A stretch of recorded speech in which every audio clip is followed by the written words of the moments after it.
வணக்கமத்தோட சிங்கப்பெண் தொடக்க விழாவில் நம்ம சிஎம் விஜய் அவர்கள் பார்த்தோன்னா ஒரு ஸ்பயர் ஸ்பீச் கொடுத்திருந்தாரு. அதில் என்ன சொன்னார்னா, அதாவது தமிழ்நாட்டில் நடக்கிற குற்றங்கள் எல்லாமே பார்த்தோன்னா காவல்துறை தான் பார்த்துக்கணும், எல்லாமே பார்த்தோன்னா முதல்வர் தான் பார்த்துக்கணும், இப்படிலாம் நீங்கள் சொல்லக்கூடாதுங்க. இது வந்து சுய ஒழுக்கத்துக்கான பிரச்சனை. அதாவது சுய ஒழுக்கமாக எவன் ஒருத்தர் இருக்கானோ அங்கே குற்றம் நடக்காது அப்படின்னு நம்ம வந்து சிஎம் சார் இவ்வளோ நாளாக வந்து அரசியல் தெரியாமல் இன்னைக்கு அரசியல் கற்றுக்கிட்டு என்ன மாதிரி ஒரு ஸ்பீச் கொடுத்துக்கிறாரு சார்.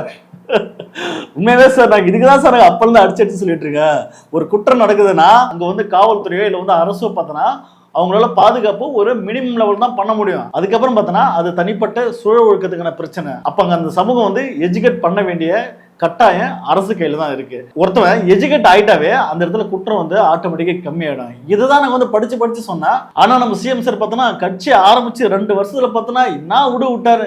சட்டம் ஒழுங்கு சரியில்லை, சந்தி சிரிக்குது, மலம் கழிக்க போன ஒரு சின்ன பொண்ணை பாலியல் பண்ணி கொண்டு போட்டாங்க. என்ன அரசு இப்படி இவ்வளவு கேவலமான சட்டம் ஒழுங்கு நடக்குது, இதுக்கெல்லாம் அரசு வந்து பொறுப்பு இருக்கணும், இதெல்லாம் பதில் சொல்லணும் அப்படின்னு வாய் கீழே பேசின நம்ம சிஎம் சார் இன்னைக்கு என்னன்னா அப்படியே அந்தர் பெல்ட் அடிச்சாரு. அவரு இதுக்கு மட்டுமே அந்தர் பெல்ட் அடிக்கல, இன்னும் நிறைய விஷயத்துக்கு வந்து அந்தர் பெல்ட் அடிச்சிருக்காரு. அதாவது இந்த சிங்கப்பெண் சிறப்புப்படியை அவர் வந்து எப்படி கஷ்டப்பட்டு உருவாக்கி எப்படி தொடங்கி வச்சிருந்தது இந்த வீடியோல பார்க்கலாம். வாங்க வீடியோக்குள்ள போவோம். சிங்கப்பெண்ணே சிங்கப்பெண்ணே ஆணினமே உன்னை வணங்கு அப்படின்னு ஒரு பாடல். உண்மையா சொல்றேன், ரஹ்மான் மியூசிக்ல அந்த பாட்டு பார்த்தோன்னா கூஸ் பம்ப் தான், செமையா வைப்பா இருக்கும். ஆனா அந்த பாட்டு பார்த்தோன்னா விஜய் சார் நடிச்ச படத்துல இருந்து வந்த ஒரு பாட்டு.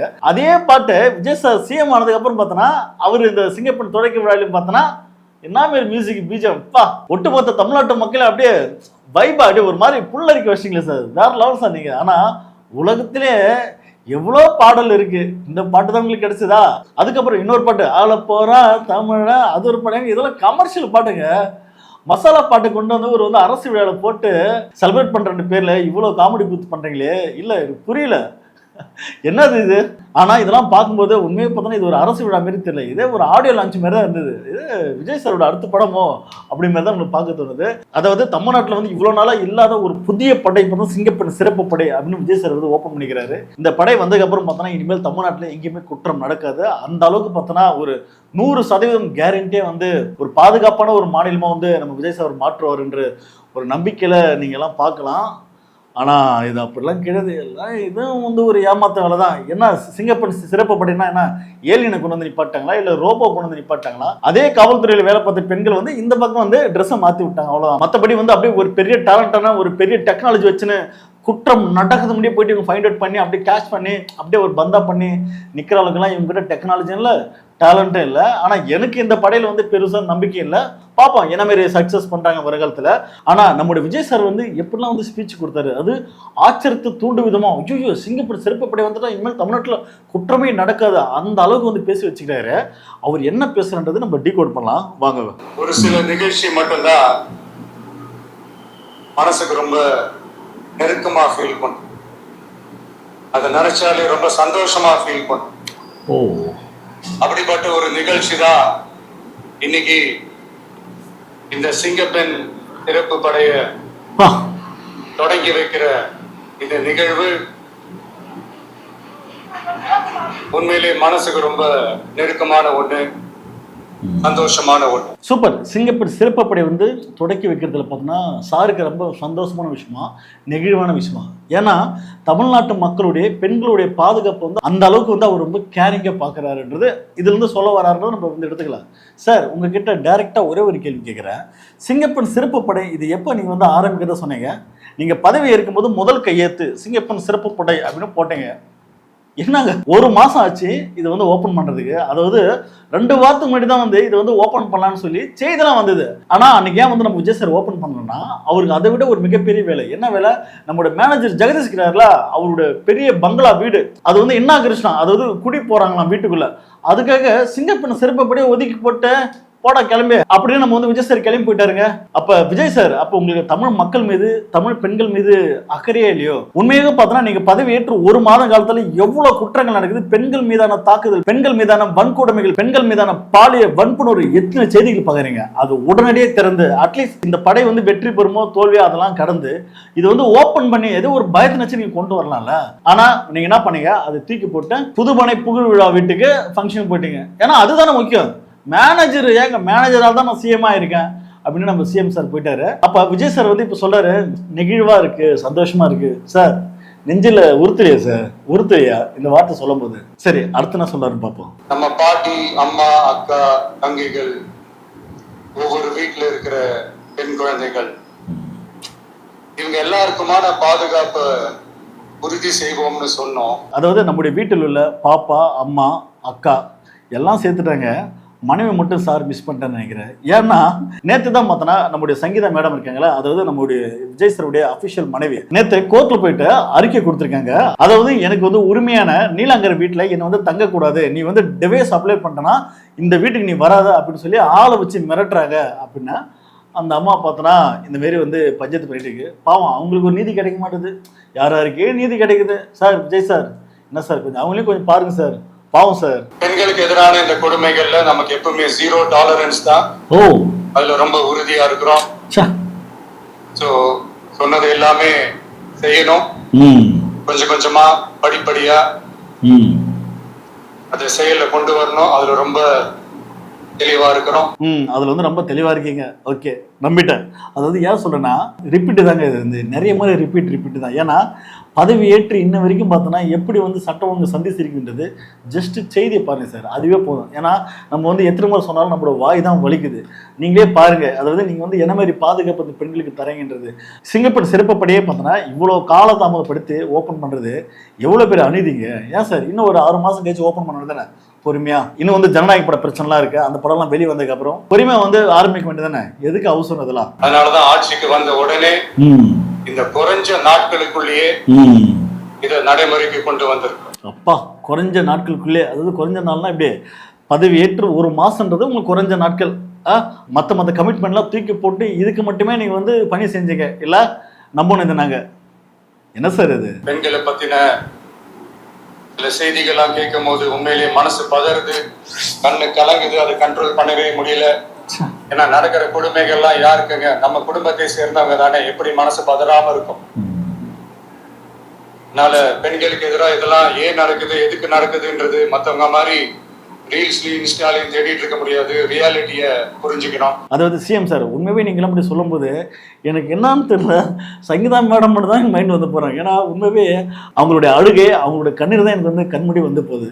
உண்மையே பார்த்தோன்னா சிங்கப்பட்டி சிறப்புப்படி முதல் பணியா பார்த்தோன்னா அந்த அம்மாவுக்கு ஒரு நீதி வாங்கிட்டாங்க சார். ஏன் சொல்றேன்னா நீங்க வந்து மேடையில வந்து இவ்வளவு வந்து பெண்கள் மீது பற்றா அக்கறையா பேசுறீங்க, ஆனா நீங்களே தான் சொன்னீங்க அதெல்லாம் அவ்வளவு பேர் ஒர்த்து இல்லைங்க, அதாவது தன்னோட மனைவி விஷயம் பத்தி எங்க அதெல்லாம் அவ்வளவு பேர் ஒர்த்து இல்லைங்க அப்படின்னு நீங்க அடிச்சு விட்டீங்க. அவ்வளோலாம் ஹர்ட் ஆகுதுங்க, அதெல்லாம் வருத்தெல்லாம் கிடையாது. ஆனா எப்படி சார் இப்படி வந்து பேசுறீங்க? அதாவது ஊருக்கெல்லாம் நம்ம வந்து பாடம் எடுக்கிறோம், ஆனா நம்மளோட பிரச்சனை வந்து நம்மளால சரியா ஹேண்டில் பண்ண முடியல. சோ அப்படின்ற மாதிரி தான் பார்க்க தோணுது. சோ இந்த பிரச்சனைகள்லாம் ஏன் நடக்குது அப்படின்றத அனலைஸ் பண்ணி பார்க்கும்போது சுத்தி பாத்தீங்கன்னா ஒரே இடத்துலதான் வந்து நிக்குது, போதைப் பொருள் நடமாட்டம். போதைப் பொருள் நடமாட்டம் சார், போதைப் பொருள் வந்து ஒழிச்சிட்டீங்களா? சே, தமிழ்நாட்டுல போதைப் பொருள் இல்லைங்க, எப்போ ஒழிச்சு எவ்வளவு நாள் ஆகுது? சரி, அடுத்த சொல்றாரு பாத்துருவோம். அது வேரோட பிடுங்கி எறியணும். இது வந்து 2026 போன மாசம் மே மாசம் 10ஆம் தேதி இந்த பிரச்சனை புதுசா முளைச்சு வந்துடல. அதானே, இது பல வருஷமா இருக்கிற பிரச்சனை. பல வருஷமா இதை கண்டுக்காம விட்டதுதான் அந்த வேர் இவ்வளவு ஆழமா பரவி இருக்குது. இத பல வருஷமா கண்டுக்காம விட்டது யாருன்றது நான் சொல்லிதான் உங்களுக்கு தெரியணும்னு அவசியம் இல்ல, அது உங்களுக்கே நல்லா தெரியும். யாரு? டிஎம்கே. சரி, ஓகே. இப்ப அதை பத்தி பேசியும் பிரயோஜனம் இல்ல. ஆமா ஆமா ஆமா. முதல்ல இந்த போதைப் பொருள் நடமாட்டத்தை வேரோட பிடுங்கி எறியணும். அப்படி எரிஞ்சாதான் இந்த பெண்களுக்கான இந்த சேஃப்டி ரொம்ப ஸ்ட்ராங் ஆகும். இது ரெண்டுமே ஸ்ட்ராங் ஆனாலே ஆட்டோமேட்டிக்கா சட்டம் ஒழுங்கும் சரியாகும். அதாவது போதைப் பொருள் கலாச்சாரத்தை பார்த்தோன்னா சட்ட ஒழுங்கு பார்த்தோன்னா சந்தி சிரிக்குது அப்படின்னு சொல்றாரு. அது வந்து விஜய் சார் வந்து பதவி ஏற்ற உடனே புதுசாலாம் உருவாளுங்க, இது வந்து காலங்காலமா இருக்குது. டிஎம்கே பண்ண சதியால அது வந்து மிகப்பெரிய ஒரு வேற ஆழமா போய் இருக்கு. அதனால ஒரு தனி மனிதனா அந்த வேற என்னால புடங்க முடியாது, கொஞ்சம் காலம் தேவைப்படும். எவ்வளவு நாள்? ஒரு 2 வருஷம் 5 வருஷம் பத்தாது இல்ல, இன்னொரு 5 வருஷம் பத்தாது, இன்னொரு 40 வருஷம், இன்னொரு 50 வருஷம் ஆனாலும் சார் இதே தான் சொல்லுவாரு. விஜய் சார் சொல்றது பார்த்தா தமிழ்நாட்டில் வந்து போதை கலாச்சாரம், ஸ்மோக்கு, கஞ்சா அப்படி இப்படின்னு நிறைய உருவானதுக்கு டிஎம்கே தான் காரணம்னு சொல்றாரு. அப்ப டிஎம்கே தான் காரணம்னா அப்ப விஜய் சார் எப்படி இருந்தாரு? மேபி விஜய் சார் நடிச்ச படங்கள்லாம் எப்படி இருந்துச்சுன்னா, விஜய் சார் கிட்ட கதை சொல்லணும் போனாவே ஸ்மோக் பண்ற மாதிரி ஒரு காட்சி இருந்துச்சுன்னா விஜய் சார் ரிஜெக்ட். இதெல்லாம் வந்து இளைஞர்கள் வந்து சீரழிக்கும் சீனு, தூக்கம் அந்த சீனை அப்புறமா ட்ரிங்க்ஸ் பண்ணவே ஒரு சீனை வச்சா என்னது என்னது இது சமூகத்தை சீரழிக்கிறியா தூள அந்த சீனை அப்படின்னு விஜய் சார் மிரட்டி பல டைரக்டருக்கு வந்து சான்ஸ் கொடுக்காம விரட்டி விட்டுக்கிறாரு. என்ன சார் அப்படியே சார் அதெல்லாம் இல்லைங்க, சினிமாவில் வந்து அது ஒரு கேரக்டருங்க, அதெல்லாம் வந்து அந்த கேரக்டராக மாறி நடிக்கிறோம். அதனால ட்ரிங்க்ஸு ஸ்மோக் பண்ணுற மாதிரி கேரக்டர்லாம் கஞ்சா கடத்துற மாதிரி கேரக்டர்லாம் பண்ணுறதெல்லாம் அது ஸ்கிரிப்டுங்க, நம்ம அந்த கதாபாத்திரம் மாறுறோம். அப்போ தான் நடித்த படத்திலே வந்து ஒரு ஒழுக்கமான சீனை பண்ணாத நம்ம சிஎம் சார் ரியல் லைஃப்பில் வந்து அவங்க தான் காரணம் இவங்க தான் காரணம் அப்படின்னு சொல்லி காரணத்தை வந்து தூக்கி போகிறது எந்த வகையிலும் நியாயம் சார்? குற்றம் நடக்குதுன்னா அது என்ன பிரச்சனை, அதோட உளவில் என்ன அப்படின்றது தேடி போய் ஆராயணும். சினிமா மாரி சும்மா ஃபைட் பண்ணுற மாதிரி ஆக்ஷன் பண்ணுற மாதிரிலாம் நம்ம ரியல் லைஃப்பில் வந்து பண்ண முடியாது சார். அதை புரிஞ்சுங்க. அதாவது காவல்துறை பார்த்தா உங்கள் கண்ட்ரோல் இருக்குது. இன்றைக்கி வந்து நீங்கள் தான் சிஎம். இன்னும் பார்த்தோன்னா இந்த தப்பு வந்து டிஎம்கு தான் பண்ணிட்டு போச்சு, அவங்க தான் பண்ணாங்கன்னு சொல்லி அவங்க மேலே வந்து குற்றம் போடுறது தயவுசெய்து ஸ்டாப் பண்ணுங்க சார். இப்போ நீங்கள் நினச்ச கூட ஒரு நாள் லா அண்ட் ஆர்டர் வந்து நீங்கள் கண்ட்ரோல் கொண்டு வரலாம். செயல்படுற திறன் தான் சார், தெம்பு தான். அதுக்கு வந்து அவங்க தான் காரணம் இவங்க தான் காரணம் இவங்க தான் வந்து போதைப் பொருள் வந்து உருவாச்சு அப்படின்னு சொல்லி மற்றவங்களால பைத்தூக்கி போடாதீங்க சார். போதைப் பொருள் நீங்கள் வந்து நினச்சிருந்தீங்கன்னா அதை கண்ட்ரோல் பண்ணிருந்துக்கலாம். ஏன் இன்ன வரைக்கும் கண்ட்ரோல் பண்ண முடியல? ஒயின் ஷாப்பில் 10 ரூபாய் வாங்குறேன்னு சொல்லி நீங்கள் வந்து பாட்டு பண்ணீங்களா இல்லையா? நீங்கள் ஆட்சிக்கு வந்ததுக்கப்புறம் அட்லீஸ்ட் அந்த 10 ரூபா வச்சு நீங்கள் வந்து ஸ்டாப் பண்ணீங்களா? ஆனால் அதுக்கு மாறா 20 ரூபா 30 ரூபா வாங்குறான். இது நீங்க செய்தியை பாக்குறீங்க இல்லையா? அப்ப இதை வச்சா நீங்க மாத்தணும் இல்ல? அப்ப இதுவே நீங்க மாத்தினா நீங்க வந்து எப்பதான் நீங்க மாத்த போறீங்க? அப்ப இதுல இருந்து என்ன தெரியுது? சரி ஓகே, டிஎம்கே ஏடிஎம்கே வந்து கொள்ள அடிச்சாங்க, அவங்க அந்த இடத்துல வந்து அதிகாரத்துல இருந்து அந்த தப்பு பண்ணாங்க. இப்ப நீங்களும் அதே இடத்துல வந்து அந்த அதிகாரத்துல வந்து நீங்களும் அதே தப்பு பண்றீங்களா அப்படின்னு பொதுமக்கள் வந்து உங்களை சட்டை பிடிச்சி கேட்டா நீங்க என்ன சார் பதில் சொல்லுவீங்க? அதெல்லாம் தாண்டி சட்டம் ஒழுங்குக்கு இப்போ ஒரு ஹைலைட்டான ஒரு வந்து பதில் சொல்லுவார் பாருங்களா, சூப்பர் பதிலுங்க அது, பாருங்களா. அது இன்னொன்னையும் நம்ம மனசுல எடுத்துக்கணும். இந்த பெண் குழந்தைகளுக்கான இந்த பாதுகாப்பு இது வெறும் சட்டம் ஒழுங்கு சம்பந்தப்பட்டது மட்டும்தானா அப்படின்னு கேட்டீங்கன்னா இல்ல, இது சமூக ஒழுங்கும் சம்பந்தப்பட்டிருக்கு. சமூக ஒழுங்குல தனி மனித ஒழுங்கும் சம்பந்தப்பட்டிருக்கு. தனி மனிதன் ஒழுங்கா இருந்தாலே அந்த சமூகம் தன்னால மாறும். ஒரு கட்டுப்பாட்டோட ஒரு பொறுப்பா இருந்தாலே பல பிரச்சனைகளை நம்ம கண்ட்ரோல் பண்ணலாம் சார். இதை நான் மட்டும் ஒத்திக்க மாட்டேன். இது நீ கல்லாட்ட ஆடுறீங்க போங்க, இது நான் ஒத்திக்க மாட்டேன். நீங்க என்ன சொன்னீங்க? கட்சி ஆரம்பிச்சு தமிழ்நாட்டில் வந்து சட்ட ஒழுங்கு சந்தி சிரிக்குது, எங்க பார்த்தாலும் கொலை ஐயோ டிஎம்கே தான் காரணம் என்னெல்லாம் பழி போட்டீங்க. அது ஒட்டுமொத்த அணிலும் பார்த்தோன்னா தினம் வீடியோ போட வச்சிங்கல்ல. என்ன சார் இது? இப்போ திடீர்னு நீங்க ஆட்சிக்கு வந்ததுக்கப்புறம் எப்பா தமிழ்நாட்டில் இருக்கிற குற்றத்தில் நான் காரணம் இல்லப்பா அப்படின்னு நீங்க வந்து ஒதுங்கி போறீங்களே, என்ன சார் இது? நான் ஒத்துக்க மாட்டேன். நீங்க தான் அதை நீங்க ஏத்துக்கணும். ஏன்னா இப்ப சிஎம் நீங்க தான், தயவு செய்து சொல்றேன், அதை நீங்க ஏத்துக்கணும். எனக்கு பாருங்க, நீங்க அன்னைக்கு என்ன சொன்னீங்க? ஆளுங்கட்சியா இருக்க டிஎம்கே தான் இதுக்கெல்லாம் காரணம் சொன்னீங்களே, இன்னைக்கு வந்து நீங்க வந்து சிஎம் ஆயிட்டீங்க. அப்ப ஒட்டுமொத்த பிரச்சனையும் பார்த்தா நீங்க வந்து தலை வணங்கி நீங்க வந்து ஏத்துக்கணும் சார். தயவு செய்து இப்படிலாம் வந்து மாத்தி பேசக்கூடாது, தப்பு சார். என்ன சார் இது? சுய ஒழுக்கம் முக்கிய திடீர்னு இப்படி பேசிட்டீங்க சார். அப்ப அது வந்து ஆட்சிக்கு வர்றதுக்காக பல குற்றங்களை போட்டு பொய்யை பரப்பி வதந்தியை பரப்பி நான் வந்தா நல்லா ஆட்சி கொடுத்துருவேன், நான் வந்தா பாதுகாப்பான ஆட்சி கொடுத்துன்னு சொல்லி மக்களை நம்ப வச்சிட்டீங்க. இப்போ வந்து என்ன சொல்றீங்க? இதெல்லாம் தனி மனிதனோட ஒழுக்கங்க சார். தன்னோட வீட்டுல வந்து குழந்தைங்களை நம்ம தான் வளர்க்கணும் அப்படின்னு சொல்லுவாங்களே சார். என்ன சார் இது? நான் இது ஐயோ எப்பா, நானும் எவ்வளவு பல்ட்டியை பார்த்துருக்கேன், இதனடா அது அந்த பல்ட்டியா இருக்குது. அப்போ ஆரம்பத்துலேருந்தே பார்த்தோன்னா இந்த மாதிரி பொய்யான வதந்திகள் வந்து பரப்புது. நாமளும் வந்து அப்படிதான் சொன்னேன். ஒரு குற்றம் நடக்குதுன்னா அவனுக்கு தண்டனை கொடுத்தாங்களா அப்படின்னு பாருங்கடா தற்கொலைகளா. ஒவ்வொரு வீட்டுக்கு வந்து ஒரு வந்து போலீஸை போட்டு பாதுகாப்பு தர மாதிரி வந்து நிர்வாகம் பண்ண முடியுதுடா. நம்மளோட வந்து பட்ஜெட் எக்கனாமிக்லாம் முதல்ல அது வந்து பார்க்கண்டா. நிறைய விஷயங்கள் பார்த்தோன்னா மக்களுக்காக பண்ணக்கூடிய செலவுகள் பார்த்தோன்னா அதிகமாக இருக்குடா. இதெல்லாம் வந்து ஒரு பார்ட் ஆஃப் விஷயம் தான்டா. அவனை தண்டனை கொடுத்தாங்களா அப்படின்றத முதல்ல பார்க்கணும். கடுமையான தண்டனை கொடுத்தாவே பயம் வந்தாவே அதுக்கப்புறம் பார்த்தோன்னா மற்றவன் அந்த தப்பு வந்து பண்ண மாட்டானா. இதாண்டா சட்டம் வாங்க அப்படின்னு வந்து படிச்சு சொன்னா அதெல்லாம் காரணம் கிடையாதுங்க. சிஎம் வந்து அவர் வந்து பொறுப்பு ஏற்கணும், முழுக்க அவர் தான் காரணம் அப்படின்னு வாய்க்கு நிறைய பேர் பேசினாங்க. இன்னைக்கு என்னன்னா சிஎம் சார் எப்பா இதுக்கு நான் காரணம் இல்லப்பா அப்படின்னு ஸ்கிப் ஆகி போறீங்க சார்.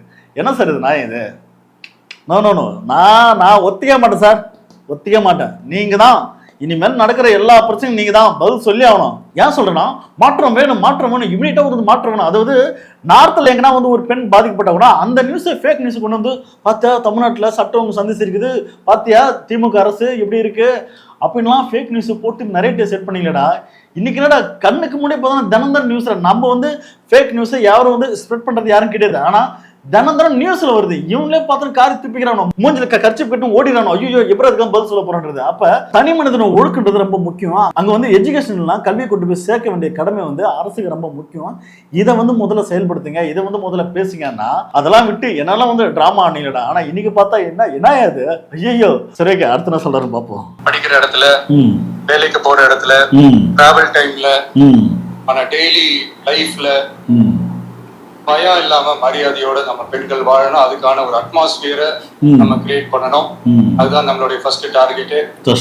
இவ்வளவு நேரம் நான் இதெல்லாம் ரொம்ப சாஃப்டா சொல்லிட்டு இருந்தேன்.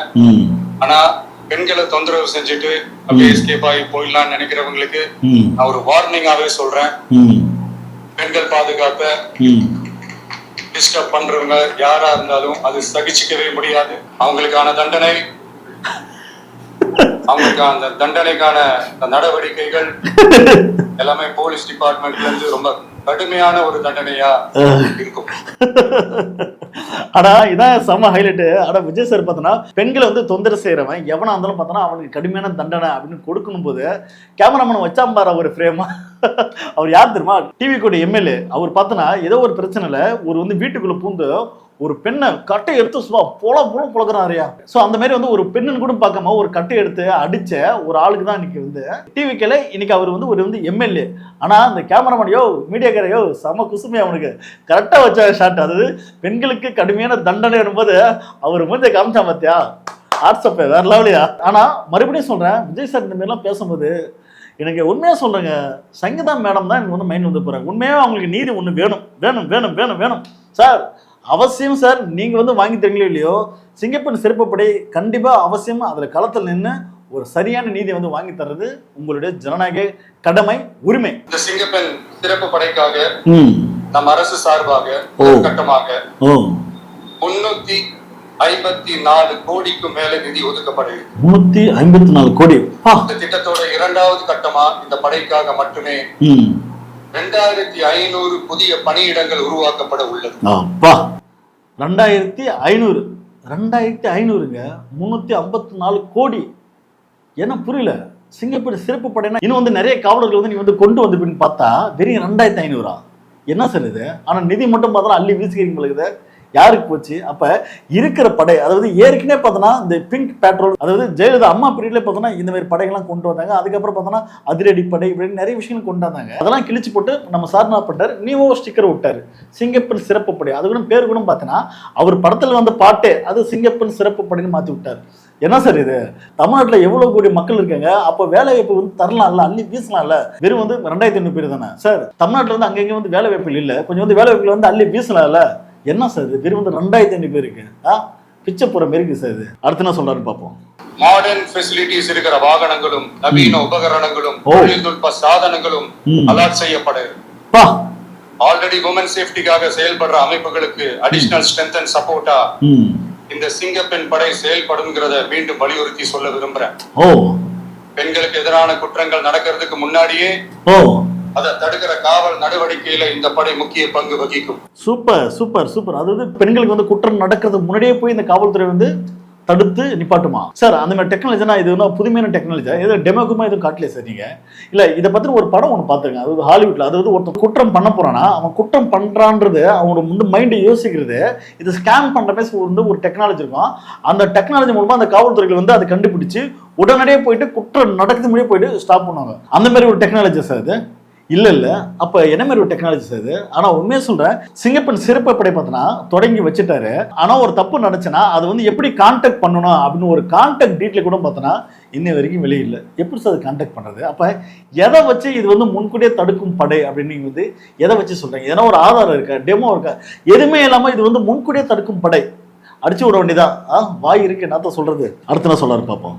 இந்த படை ஈடுபடுறதால அனைத்து மகளிர் காவல் நிலையங்கள் எல்லாம் வழக்கு விசாரணையிலும் குற்றவாளிகளுக்கு தண்டனை வாங்கி தர்றதிலும் இன்னும் அதிக கவனம் செலுத்த முடியும். பெண்களுக்கு எதிரான குற்றங்களை தடுக்க நடவடிக்கை எடுக்க இந்தியாவிலேயே முதல் முறையாக ட்ரோன் வாயிலாக பெட்ரோல் முறை அறிமுகப்படுத்தப்படும். ஆஹா சூப்பர். ட்ரோன் வாயிலாக பெட்ரோல் முறை இது எங்கேயே கேள்விப்பட்டேன். போன ஆச்சே இது வந்து வந்ததா செய்திருக்கே. இருங்க சார், விஜய் சார் இதோ பாருங்க. பெண்களுக்கு எதிரான குற்றங்களை தடுக்க நடவடிக்கை எடுக்க இந்தியாவிலேயே முதல் முறையாக ட்ரோன் வாயிலாக பெட்ரோல் முறை அறிமுகப்படுத்தப்படும். கொஞ்சம் அங்கே பாருக்கண்ணா. நாட்டிலேயே முதல் முறையாக சென்னை பெருநகர காவல்துறையில் புதிதாக ட்ரோன் காவல் பிரிவு தொடங்கப்பட்டுள்ளது. சென்னை அடையாறில் 3 கோடியே 6 லட்சம் மதிப்பில் புதிதாக உருவாக்கப்பட்டுள்ள ட்ரோன் காவல் பிரிவை இந்தியாவிலேயே முன்னோடி திட்டமாக இந்த பிரிவு அமைக்கப்பட்டுள்ளதாக டிஜிபி சைலேந்திரபாபு தெரிவித்துள்ளார். சார் விஜய் சார் உங்களை வந்து நல்லா வந்து ஏமாத்திருக்காங்க சார் அந்த வந்து காவல் அதிகாரிகளா. என்ன சார் போன ஆட்சியிலே பார்த்தோன்னா ஸ்டாலின் அவர்கள் ஆட்சியிலே பார்த்தோன்னா அது தொடங்கி வச்சுட்டாங்க சார். அப்ப இது எப்படி சார் இந்தியாவில் வந்து முதல் முறை ஃபர்ஸ்ட் டைம் வந்து மாத்தட்டிக்கிறீங்க சார்? அதுக்கு தான் சார் சொல்றது, செய்தி பார்க்கணும். செய்திலாம் தெரிஞ்சிருந்தா அந்த மாதிரி சொல்லும்போது ஏங்க இதெல்லாம் வந்து ஸ்டாலின் வந்து ஆரம்பிச்சு வச்சுட்டாருங்க, இதை போய் சொன்னா இங்க வந்து காரி துப்ப மாட்டாங்க, செருப்பை கல்ட்டு அடிக்க மாட்டாங்க, ஏங்க இப்படி சொல்றீங்க நீங்க வந்து கேள்வி கேட்டுருப்பீங்க அட்லீஸ்ட். அதெல்லாம் தெரியாதால ஓ அப்படியா நான் தானே இது வந்து ஃபர்ஸ்ட் ஓப்பன் பண்ணி வைக்கிறேன்னா very good proud of you, oh come on open பண்ணுங்க சார். ஆனா நீங்க பதவி ஏற்று ஒரு மாதம் கிட்ட ஆக போகுது, நிறைய திட்டங்களை பார்த்தோன்னா அந்த ஆட்சியில் வந்தது நீங்க இப்போ வந்து ஸ்டிக்கர் ஒட்டிக்கிறீங்க. அப்ப இதுனா சோஃபா மாடலா இல்லை ஸ்டிக்கர் மாடலான்னு தெரியல. உண்மையை சொல்றேன் சார், புதுசா ஒன்று கண்டுபிடிங்க, அதுக்கு ஒரு பேர் வைங்க. அதை விட்டு ஏற்கனவே வந்த திட்டத்துக்கு புதுசா நீங்க வந்து பேர் வச்சுக்கிறீங்க. அதுக்கப்புறம் அதெல்லாம் தாண்டி ஒரு வந்து ஹைலைட்டான ஒரு வந்து செய்தி ஒன்று வந்தது நேற்று. என்னன்னா இணை வழியாக மின்சார கட்டணத்தை செலுத்தலாம், சிஎம் சார் அதிரடி. சொல்றேன் எந்த உலகத்தையும் நீங்களா வாழ்ந்தீங்க இல்ல எல்லாம் நீங்க கோமால இருந்தீங்களா? இவ்வளவு நாளா வந்து நாங்க இணை வழியில் தான் வந்து இபி எல்லாம் வந்து பில் கட்டுறோம், இப்போ நான் புதுசா இது மட்டும் இல்ல இன்னும் வந்து நிறைய திட்டங்கள். அதாவது ஒயின் ஷாப் வந்து 10 மணிக்கு மூட சொல்லி விஜய் வந்து உத்தரவு. எங்க ஆல்ரெடி ஒயின் ஷாப் வந்து 10 மணி தான் மூடுவாங்க. இந்த மாதிரி வந்து பல திட்டங்கள் பார்த்தோன்னா கண்மூடித்தனமா வந்து இவங்க வந்து அடிச்சு விடுறாங்க. இதெல்லாம் எப்ப நடந்தது, இது வந்து ஆல்ரெடி நடந்துட்டு இருக்கா, இல்ல எது வந்து அதிரடியான திட்டங்கள் எது வந்து புது திட்டங்கள் இது கூட தெரியாம இப்படி வந்து எல்லாரும் அடிச்சு விட்டுக்கிறாங்க. அது சிஎம் சாரே வந்து பேசுறாரு மேடையில, ஏற்கனவே கொண்டு வந்த திட்டத்தை வந்து நான் தான் புதுசு வந்து தொடங்கி வைக்கிறேன் அப்படின்னு நம்ம சிஎம் சாரே சொல்றாருன்னா நம்ம சிஎம் சார் எப்படிலாம் ஏமாத்திருக்காங்க சார், ரொம்ப வருத்தமா இருக்கு அதெல்லாம். ஸோ வீடியோட இறுதியை சிங்கப்பெண் சிறப்பு படை இதே ஹார்ட் ஒர்க் பண்ணி பல வந்து முயற்சிகள் பண்ணி புதுமையான திட்டம் அப்படின்னு சொல்லிலாம் இது வந்து ஒன்றும் இல்லை. அந்த அளவுக்கு இது ஒருத்தர் தான் சொல்ல வரேன். ஏன்னா இருக்கின்ற காவல் படையை பார்த்தோன்னா மிக திறமையான காவலர் தான், அவங்கள வச்சே நீங்க வந்து வேலை வாங்கியிருக்கலாம். நிறைய விஷயங்கள் இருக்கு, ஆனால் அதெல்லாம் வந்து தூக்கி போட்டு நம்ம ஒரு பேனர் புதுசாக வந்து உருவாக்குன்னு சொல்லி சிங்கப்பெண் சிறப்பு படைன்னு சொல்லி ஒன்று உருவாக்கிறாங்க. ஆனால் இதுல என்ன ஒரு வேதனைனா, ஏதோ ஒரு மூலையில ஏதோ ஒரு பெண் வந்து பாதிக்கப்படுறேன்னா அந்த பாதிக்கப்பட்ட பெண் வந்து அவங்களை எப்படி எங்க கான்டாக்ட் பண்ணோம் அந்த ஒரு கான்டாக்ட் கூட இல்லாம ஒரு வந்து சிங்கப்பெண் சிறப்பு படைன்னு ஒன்று வந்து துவங்கி வைக்கிறாங்கன்னா என்னங்க இது? இந்த அதிரடியான சிங்கப்பெண் சிறப்பு படை பத்தி நீங்க என்ன நினைக்கின்றது மறக்காம கமெண்ட் பண்ணுங்க. அடுத்த வீடியோ சந்திப்போம். நன்றி, வணக்கம்.